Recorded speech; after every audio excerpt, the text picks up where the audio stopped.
Hello everyone, Sergeant Argue right here, and today we're going to be watching a video by Knowing Better. It's called Playing the Victim, Historical Revisionism and Japan. Oh my gosh, my stupid cat. Anyways, my cat was just opened the door. I don't know why. Anyways, let's get started. This was suggested by someone. I forgot their name, so let's continue. If I asked you where Nazis were the bad guys, you could probably come up with at least a dozen before you even had to take a breath. Oh, 10 seconds in, and I think I already know what it's going to be about. I think it's going to be talking a lot about Japan's war crimes that seem to go relatively unnoticed compared to, what the Soviets did or the Nazis did, especially what the Nazis did. So, let's continue. But if I were to ask you to do the same thing for Japan, you'd probably struggle. Aside from the greatest movie ever made and maybe one of the Call of Duties, they aren't really portrayed as evil in our popular media. There actually is one Call of Duty, but unless you're a die-hard fan, I bet you can't even name it. This is despite the fact that they killed almost as many people as the Nazis during World War II. So why is that? Really? Well, I mean, I guess it makes sense. China's population is humongous, but, I mean, Germany, they're going after so many other countries, and they just seem to do a lot of damage. Like, I don't know, that's just a lot. That just seems like a lot. Okay. I've not watched this channel before, so I have no idea. As with most stories about World War II, we need to go back several decades to get the full picture. We're going to start the clock in 1868 with the Meiji Restoration, when the Emperor of Japan became the supreme leader of the government. Before that, it flip-flopped between the shogun and the emperor. Who am I kidding? We've all seen Bill Wirtz's video, and if you haven't, you should, because I'm going to reference it several times. Oh yeah, let me know if you want me to react to that. In 1890, the Meiji Constitution was adopted, which set up a Western-style government with a parliament, a prime minister, and a monarch. Very similar to what Great Britain has today. For several decades before this, Japan was a closed-off, isolated country. But now they wanted to burst onto the world stage. Oh yeah, wasn't this because of America? Quite literally with a bang. China had always been the dominant power in Asia, and since Japan borrowed so much of its culture and language from China, they kind of felt like a little brother. China was to Japan what Great Britain was to the United States. And like a younger brother, when they matured a bit, they decided to test out their strength against the elder, which resulted in the first Sino-Japanese War in 1894. Yeah. To sum it up into a single sentence, this war was over Korea? Control Korea, yeah. Japan won. They had beaten their older brother in their first real fight. However, Japan also captured the Liaodong Peninsula just north of Korea. It previously belonged to China, who was leasing Port Arthur to Russia. Now that the Japanese controlled it, they offered to extend the lease to Russia if Russia recognized Korea as belonging to Japan. Oh yeah, and then the Russia goes to war with Japan. Russia refused, wanting to exert their own influence on Korea. So in 1904, the Russo-Japanese War started when Japan surprise attacked the Russian Navy in Port Arthur. This is apparently a recurring strategy for Japan. Long story short, Japan won, which was a pretty big deal. This was the first time an Asian power had defeated a European power since the Mongols. 10 years later, World War I started, and I'm not entirely sure it should be called a world war since it was fought almost entirely in Europe. German-held territories in the Pacific, of which there were many, all fell to the Allied forces in the first 6 months or so. The rest of the war would go... That's not true. Wait. Many all fell to the Allied in Europe. German-held territories in the Pacific, of which there were many, all fell to the Allied forces in the first... Oh my gosh, this map makes me so angry. It's so bad. Okay, first of all, you don't need to watch my horrible maps video. I can't stand maps that are bad. Anyways, if the creator's watching this, I'm sorry. This is a bad map. It's awful. First of all, let's look at over here. Follow my mouse. Follow my mouse. Germany did not look like that. That's what Germany looks like today. They controlled Alsace-Lorraine. They controlled, like, that little part of Czechia right there. They controlled all of that in Poland. They controlled Kaliningrad. They controlled part of Denmark, part of Belgium. They controlled part of Lithuania. Okay, first of all, what the heck is going on here? They did not control Kenya. They controlled Tanzania, or however you say that place, and Burundi and Rwanda and Namibia. They have that correct. Togo, Togo's supposed to have a little bit of more land here in that country, and then Cameroon. They're supposed to have more land in Nigeria right there, part of like Central African Republic, Chad, Gabon, and that other place. And yes, they controlled places. They controlled that area right there. Qingdao,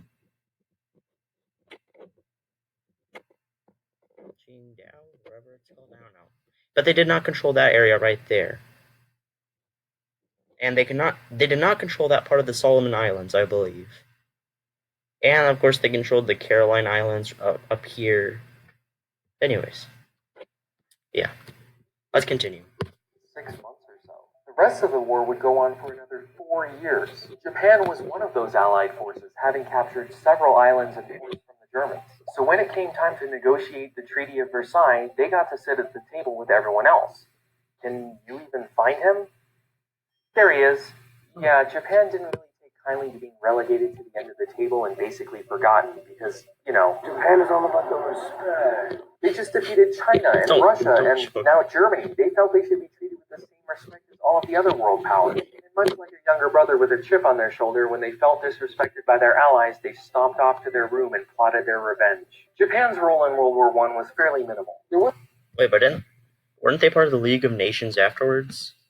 Some action in the first few months, but then they mostly played a support role. Their manufacturing and military industries took off during the war because they were one of the only allied nations not digging trenches in their backyard. It tripled.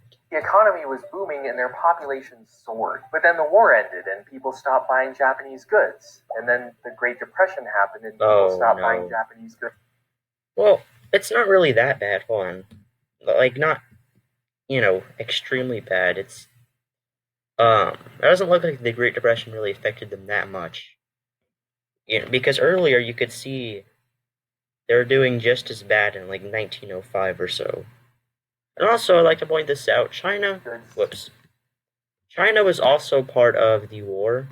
They were part of the Entente, or the Allies, or whatever you want to call it. And they didn't get the German held land in China. I don't even think China got anything, even though they're part of the Allies. I mean, the Entente. But Japan did, which is ridiculous.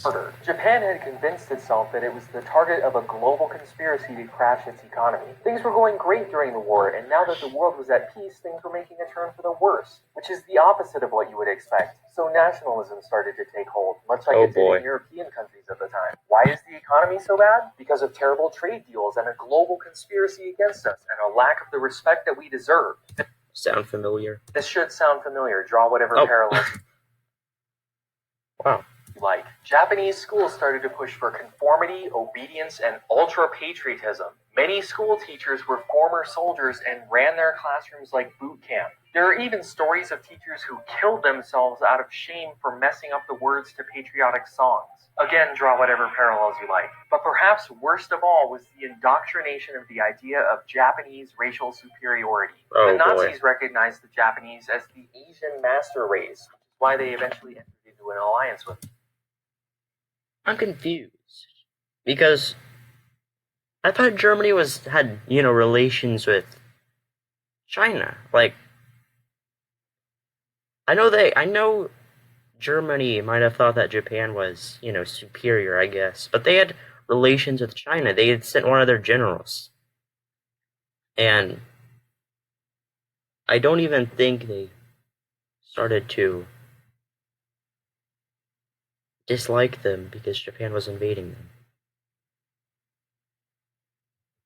them. The Japanese still saw the Chinese as somewhat of an older brother, but the Koreans were the red-headed stepchild. Now Japan had a new problem. In order to feed their expanding population, they needed more land, and I wish Oh, I was joking, yeah. but they actually called it Manifest Destiny and invaded China in 1931. Except it wasn't really China, it was Manchuria, which was kinda sorta part of China.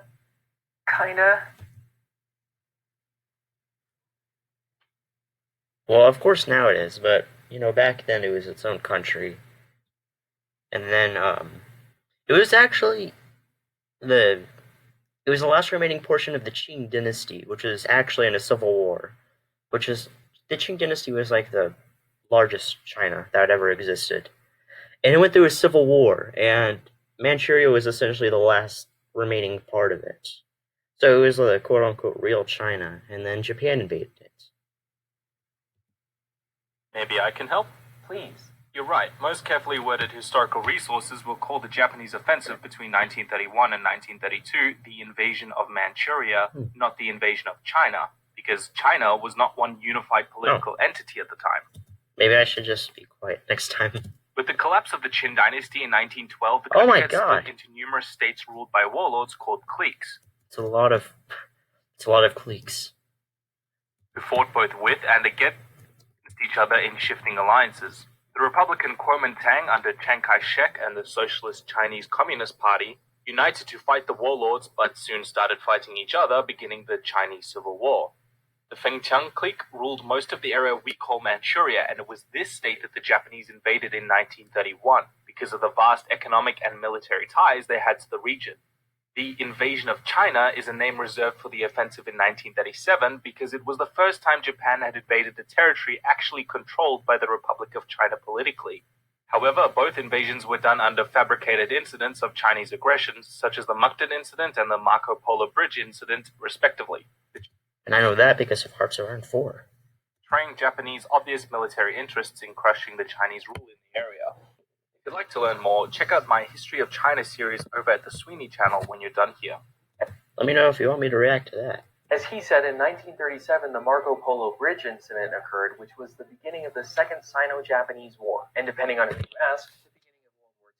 There are obviously dozens, if not hundreds, of battles to talk about here, but battle history isn't really my thing, so let's just focus on two. The Battle of Shanghai started in August 1937. While Japan still viewed China as an elder civilization and still held them in somewhat high regard, they expected Shanghai to fall quickly. China was broken and fighting amongst itself, and Japan was clearly superior, at least in their minds, but it didn't. The Chinese held out for 3 months until November 1937 when they retreated to Nanking. The Japanese pursued them for all 200 miles, absolutely obliterating I know what's going to happen next. anyone and anything along the way. The city of Suzhou, which is on the road between Shanghai and Nanking, went from 350,000 people to just 500. What?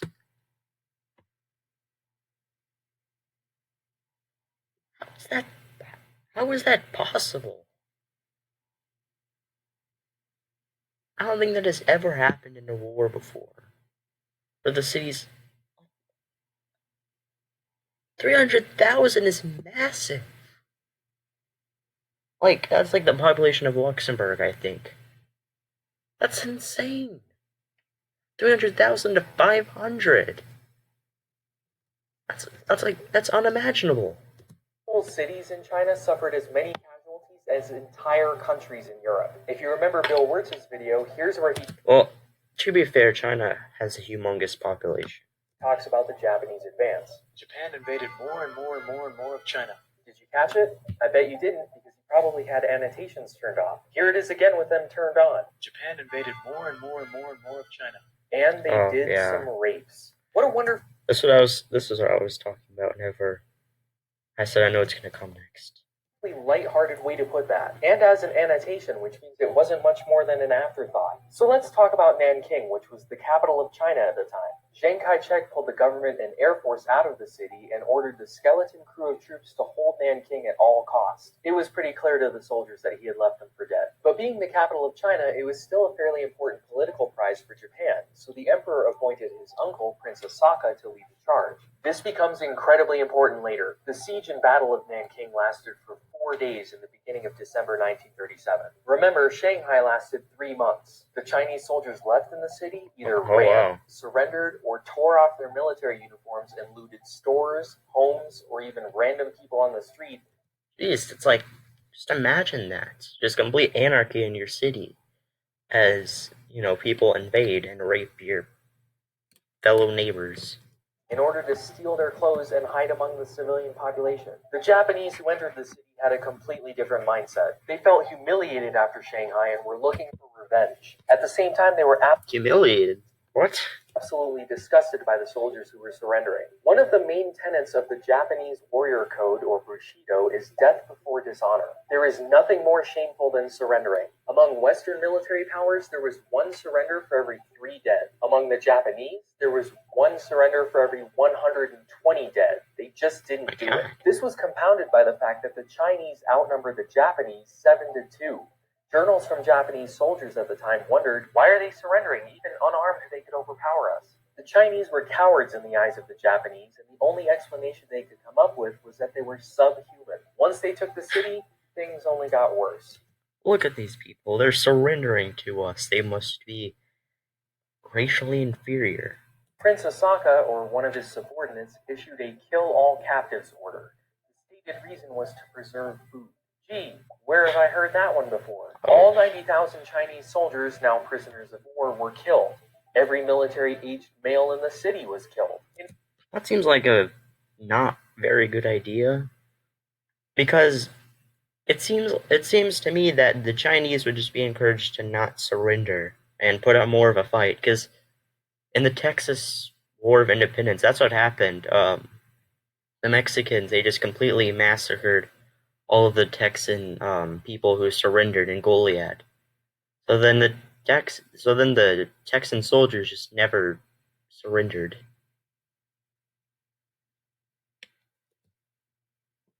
It seems like a bad idea, In fact, almost everybody in the city was killed. If I asked you to come up with a list of 100 ways to kill a person, you still wouldn't even come close to what the Japanese did. What? Oops. Prisoners were used for bayonet and machine gun practice. Officers ordered new recruits to kill unarmed prisoners in order to break them in and desensitize them to war. Those are just the nice ways. I hope you're not eating right now because it's about to get a whole lot worse. Chinese were lined up in rows and beheaded. They even made contests out of it where officers would compete to see who could behead 100 Chinese the fastest. These contests were reported in Japanese newspapers in the same way you'd read about a baseball game. After they were beheaded, the row behind them would push them into the mass grave that they dug themselves, and then they were beheaded and pushed in by the row behind them. And that's if you were lucky. There are cases of the Chinese being forced to bury their countrymen up to their neck alive, and then they were buried up to their neck alive. Bodies were used to fill in trenches so that tanks could drive across. People were forced to drink kerosene and then shot so that they exploded. People were forced to walk out on the ice. Babies were impaled on bayonets or thrown into boiling pots of water. Yes, that is a real picture. You wouldn't have believed me otherwise. It's censored for obvious reasons. Basically every way that you could possibly think of to kill a person, and then some. I'm completely mind blown. I never thought it would be that bad. Jesus Christ. Like, you always hear about the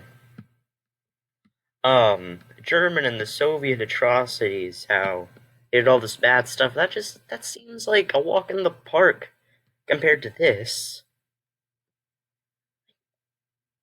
Jesus. At least 200,000 people were killed, which was half of the population of Nanking at the time. This is why the event is known as the Nanking Massacre, but it's also the rape of Nanking. known perhaps more appropriately as the Rape of Nanking. Do you have any notion of what happens when a city is sacked? The Japanese raped every woman they could find. I hope you have a strong stomach because between 20 and 80,000 women were raped. Why does that number have such... Oh, he's going to talk about because the women population of Nanking is probably like not that high. So those numbers are probably way more. Such a large range? Because after women were raped by anywhere from 15 to 20 soldiers each, they were killed and their bodies were left in the street with bayonets stuck in them. Oh my god. Again, censored for obvious reasons. I'm not making this up. Why were they killed? Well, rape was explicitly forbidden in the Japanese military, but Dead women tell no tales. Asian cultures value chastity and purity, so many surviving women just never spoke about it or killed themselves out